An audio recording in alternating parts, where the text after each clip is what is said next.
Conversar aqui com a doutora Vanessa Duswaldo, promotora de justiça de Patos de Minas. Doutora, você que entrou com essas ações, né, pedindo contra, né, esses chacreamentos, esse parcelamento de solo rural. Qual foi a decisão agora do TJ, do Tribunal de Justiça? Então, nesse caso específico, que foi julgado agora em 2 de agosto, o TJ reconheceu que a decisão proferida pela Justiça de Patos de Minas estava equivocada, que ela não podia ter sido dada e, diante disso, cassou a decisão de primeira instância e determinou que todas as medidas liminares que o Ministério Público solicitou na ação, num total de 10, fossem imediatamente cumpridas. Quais são os mesmos pedidos, né, que o Ministério Público faz contra esses chacreamentos? Liminarmente, nós pedimos para proibição de vender qualquer lote, proibição de anunciar e retirada de eventuais outdoor. Pedimos a indisponibilidade das fazendas onde estão localizados esses chacreamentos, obrigação para o município de Patos de Minas não aprovar esse chacreamento até o deslinde final da ação, indisponibilidade de eventuais contas via sistema Bacen-Jude, dentre outras medidas.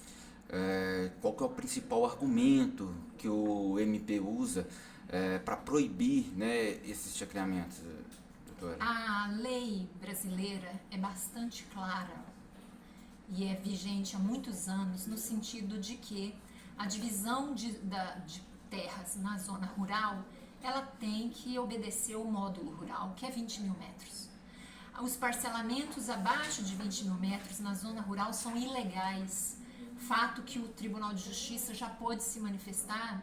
E na segunda ação nossa, essa é a segunda vez que o TJ manda cassar decisões de primeiro grau que autorizaram a continuidade desses chacreamentos na zona rural, porque isso é texto expresso de lei federal, é de uma clareza solar e é preciso que as pessoas compreendam que esses loteamentos, esses chacreamentos na zona rural, eles são ilegais e que elas não vão ter depois condições de fazer o registro no cartório. Qual que é a intenção mesmo da lei em proibir, né, esse parcelamento de solo no máximo aí 2 hectares, né?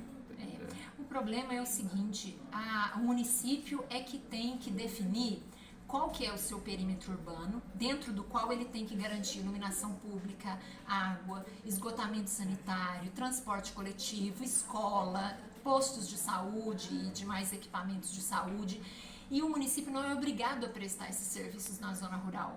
A zona rural tem uma vocação, que é vocação para pecuária, para agricultura ou para extrativismo mineral ou vegetal. A definição de para onde Patos de Minas vai expandir é uma tarefa que cabe exclusivamente ao prefeito, ao município.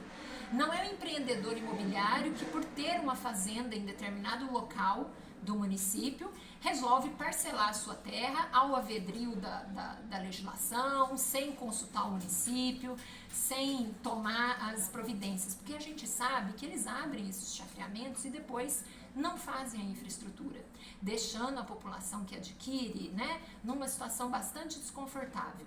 O parcelamento do solo rural, ele acarreta um caos urbanístico, porque a manutenção depois desses espaços urbanizados, sem previsão, sem condições orçamentárias, acaba criando situações muito tristes para a cidade.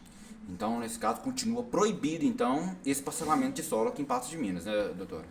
A decisão de primeiro grau que permitia está cassada pelo TJ de Minas Gerais. Então, até que a gente tenha uma nova decisão, continua como a lei manda, proibido chacreamentos, divisão de solo na área rural. Ok, gente, aqui vamos mostrar aqui, doutora, só um minutinho aqui.